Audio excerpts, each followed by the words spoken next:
Pressure cooker already hit আমার কাছে মনে হচ্ছে এখনো প্রেসার কুকারে কোনো মেয়েই আমার মনে হয় না গ্ল্যামারাস বা গ্ল্যামার কিছু একটা দেখানো হয়েছে এরকম কিছুই না। আমার চোখে এখন পর্যন্ত নেগেটিভ রিভিউ পাইনি। আপনারা দেখবেন যে এত দর্শকরা বের হচ্ছে, সব মেয়ে দর্শকরা ছেলে দর্শকরা এত ভালো বলছে, সব কিছু মিলে সবাই এত প্রশংসা করছে। এটা শিখার আছে, এই মুভিটা দেখলে মানুষ শিখতে পারবে যে এটা যেন চাপিয়ে না দেয়। So, আমি জানি না কে কতটুকু নিবে এখান থেকে, বাট নেওয়া উচিত আমার মনে হয়। আমি জানি না টার্নিং পয়েন্ট কখন কি হবে, এটা শুধুমাত্র একমাত্র আল্লাহ জানেন কার কখন টার্নিং পয়েন্ট হয়, but it's a good start আলহামদুলিল্লাহ।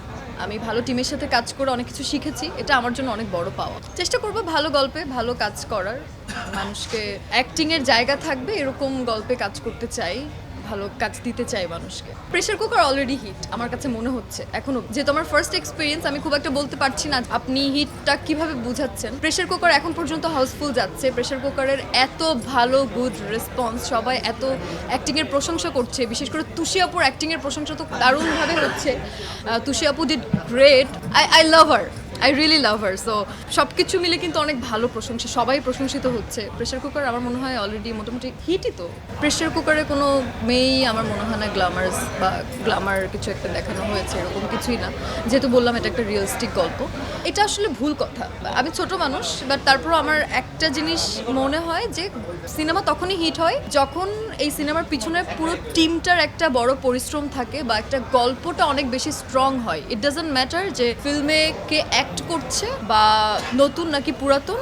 আমার মনে হয় যে এটা পরিচালক যদি সুন্দরভাবে পরিচালনা করে বা গল্পটা স্ট্রং থাকে, ডেফিনেটলি মানুষ সিনেমা দেখতে আগ্রহী ফিল করবে। না চ্যালেঞ্জিং না, নতুন করে নতুন কিছু শিখলাম, নতুন টিমের সাথে কাজ করলাম, বড় পরিসরে কাজ করলাম, নতুন নতুন জিনিস শিখলাম। না আমি আসলে সব জায়গাতেই কাজ করতে চাই, আমি কেউ বলেছি যে আমি সব জায়গাতেই কাজ করতে চাই, শুধু একটু ভালো কাজ করতে চাই। এখন পরিচালকরা যদি আমাকে ভালো কাজে ডাকেন, আমি অবশ্যই ভালো কাজগুলো করতে চাই।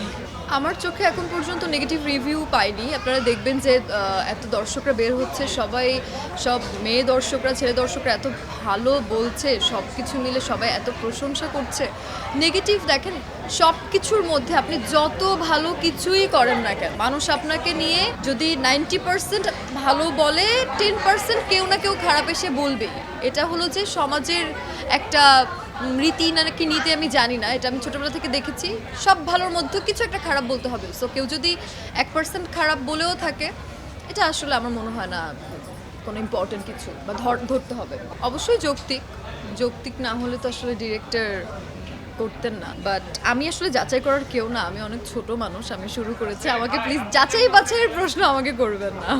আমার মনে হয় পজিটিভ বার্তা দিবে যেটা, সেটা হলো মানুষ যেন মেয়েদেরকে বা ছেলেদেরকে যেটাই হোক না কেন, সোসাইটিতে আমরা যে সব কিছুকে হার্ড করে ফেলি বা মানুষের উপর চাপিয়ে দেই বা একটা মানুষকে খারাপ হতে বাধ্য করি সামটাইমস, কেউ কিন্তু ইচ্ছা করে খারাপ হয় না, কেউ কখনোই চায় না। বা আমার মনে হয় যে চুরি করে, সে কিন্তু ইচ্ছা করে চুরি করে না। ও নিশ্চয়ই যার রোগ আছে ওটা তো আলাদা, বাট নিশ্চয়ই তার পেটের ক্ষুধা থাকে দেখেই সে চুরিটা করে। সো আমরা আসলে সমাজটাকে আমরা মনে হয় যে সবাই সব কিছু মানুষের উপর চাপিয়ে দেই। এটা শিখার আছে, এই মুভিটা দেখলে মানুষ শিখতে পারবে যে এটা যেন চাপিয়ে না দেয়। সো আমি জানি না কে কতটুকু নিবে এখান থেকে, বাট নেওয়া উচিত আমার মনে হয়। ঈদে এবার সত্যি বলতে কিছুই করিনি, এবার বাসায়ও খুব একটা সময় দেইনি।